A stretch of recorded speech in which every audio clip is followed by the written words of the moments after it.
welcome to my channel, and today I'm going to be talking about books that I think are overhyped, underhyped, and appropriately hyped. So before we get into this video, if you could like and subscribe, that would mean a lot to me because I'm just starting my channel and anyone helping would be amazing. Anyways, let's get into my appropriately hyped stack. So in the first one that I have is Percy Jackson and the Olympians. I think this book, it gets all the love that it very much deserves, and it's one of my favorite books that I've ever read.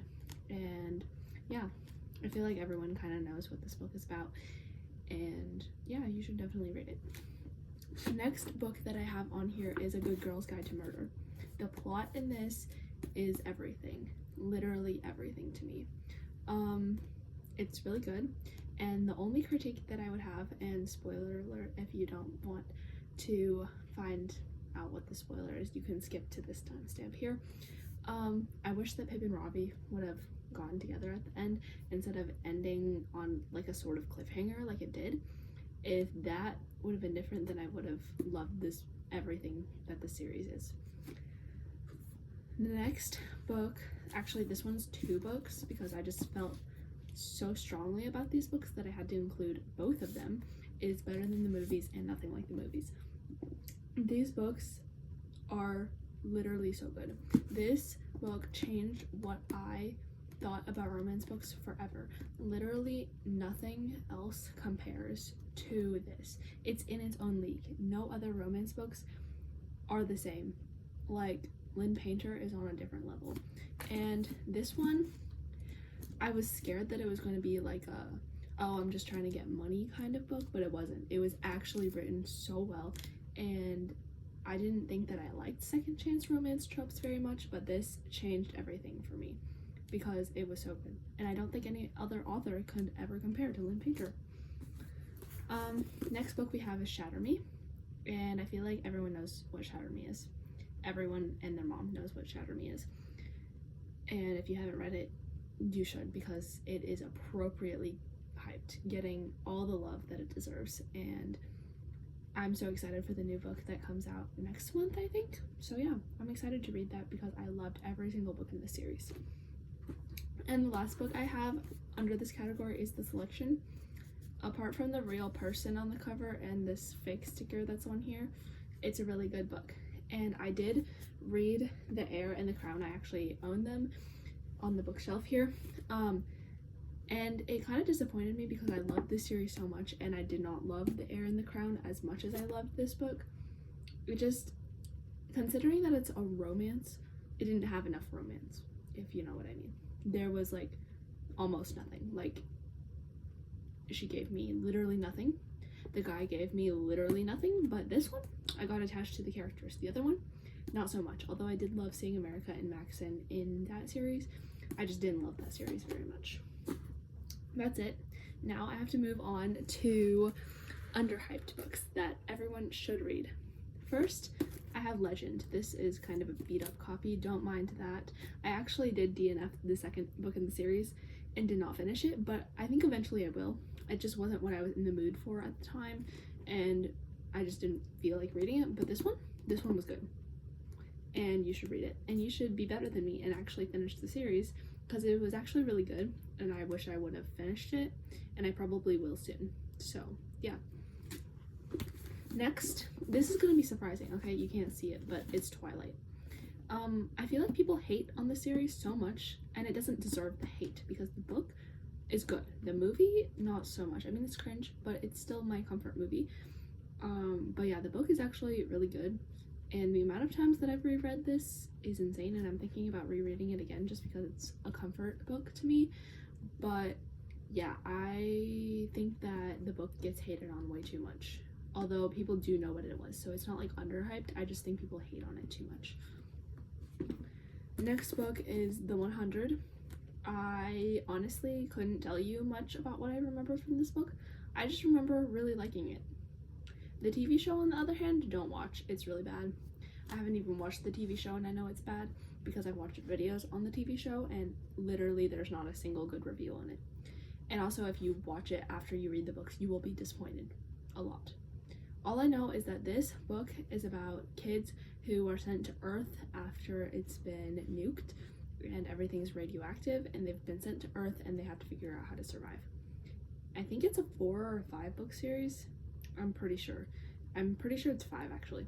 So yeah, it is pretty lengthy, but it's worth it. The next book is The Falling Between Us.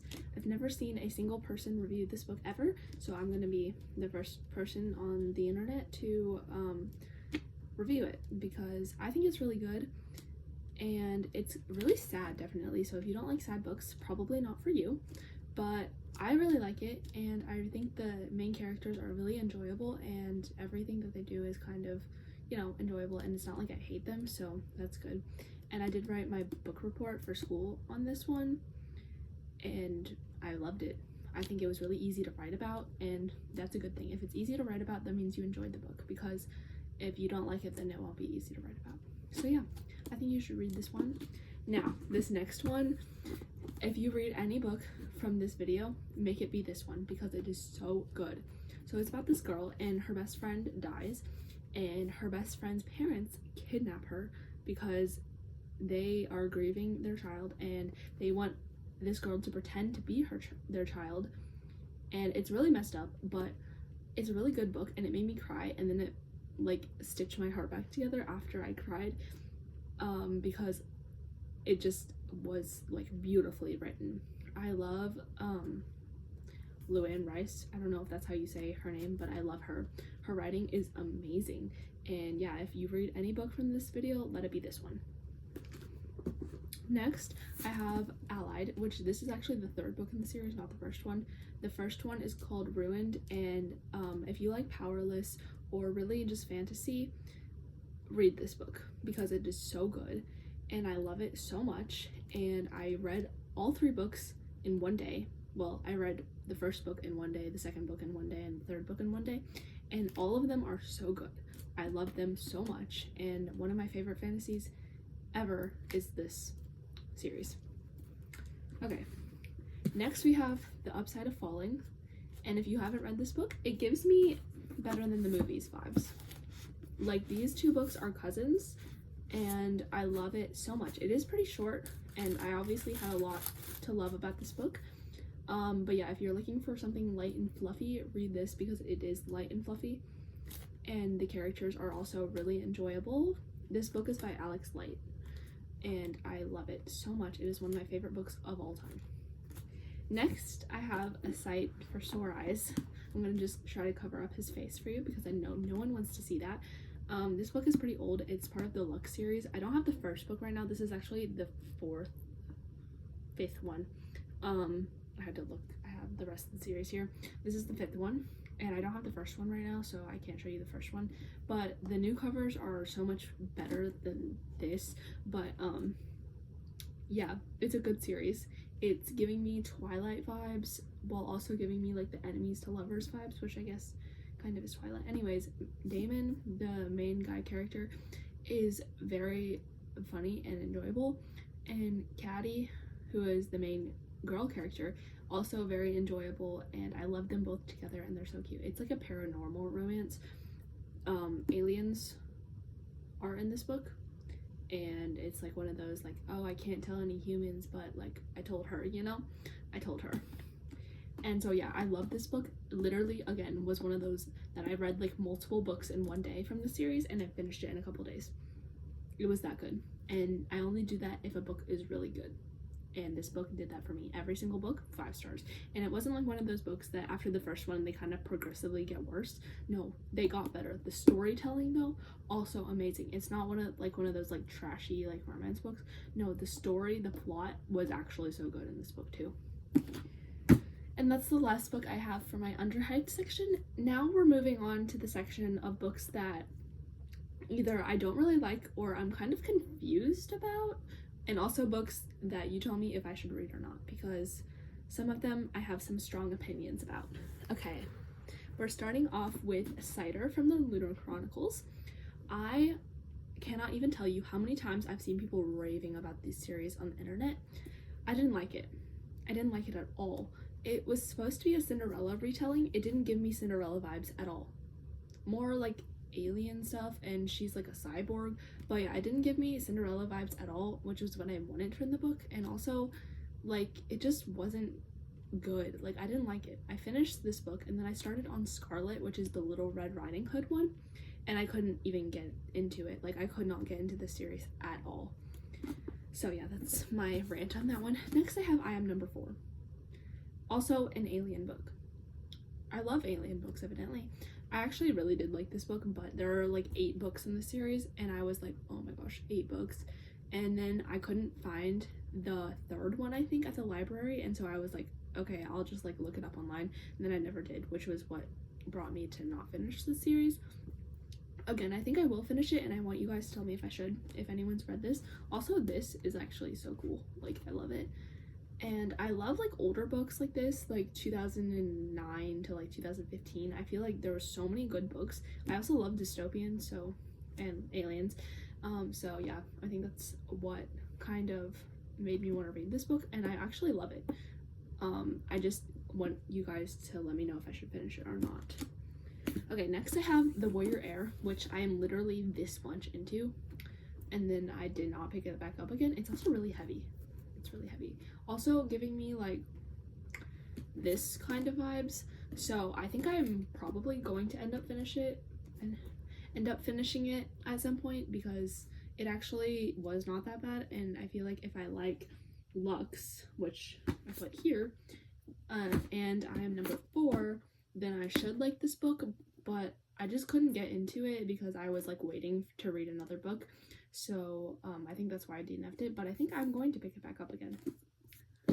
Next, I have some strong opinions about this one. Okay, this is by the same author as Legend, and I love Legend. Now this one, I bought this from the library from like a sale that they were having. It's actually really nice condition too. And the lady there was like, oh yeah, this was a blah blah blah pick, like all the like teens loved this book last year. And I was like, okay, so I'm excited to read it. I got like literally like 30 pages in and I was so bored. I could not finish this book. I was like, this is so bad, I cannot finish it. So I got only 30 pages in and I DNF'd it because I did not like it at all. It's not even close to the same level as Legend is, and I just, something about it is just bad. I don't like it. Okay, next we have Shadow and Bone by Leigh Bardugo. I have not read this book at all. I haven't even started it, and I wanted you guys to tell me whether I should read it or not, because I have heard some people talking about it, but I haven't heard a ton of people talking about it, so I just don't know if I should pick it up and read it. So yeah, that's up to you guys. And if you guys say I should read it, then I probably will. Okay, next we have Hunger by Michael Grant. This is the 2nd book in the series. I read and finished the 1st book, and there are 6 books in this series. 6 books. And they're, okay, this one and the 1st book have like the exact same plot, which is why I was immediately so bored. I got this far into it, and I was just so bored because the plot was exactly the same. There's also so much killing in this book, which makes sense. Stephen King said, "This is great fiction. I love these books." Explanation right there. So are these books my style? No. My mom got them for me, so I was like, oh, I'll just try them. Yeah. The amount of killing in this book is literally insane. This guy's arm got chopped off, and it was described in like detail. And I was like, oh. So yeah, basically they're trapped in this like little bubble radius, and they have no idea how they're gonna get out. And like people are starving, and then there's these bad guys. These are the bad guys, and then like these are the good guys, and like they're fighting each other. Some kids develop powers or something. Yeah. Anyways, it's weird. I mean, I guess if that's your style, you can read them, but I just can't. It's too much for me. Anyways, that is the last book that I had on any of these lists. So let me know your opinions in the comments, because I'm sure some of you have a bone to pick with me now, because some of these were kind of controversial. And let me know if you have any recommendations for video ideas, books I should read, or anything like that, because I would love to hear them. And I love you guys. Mwah!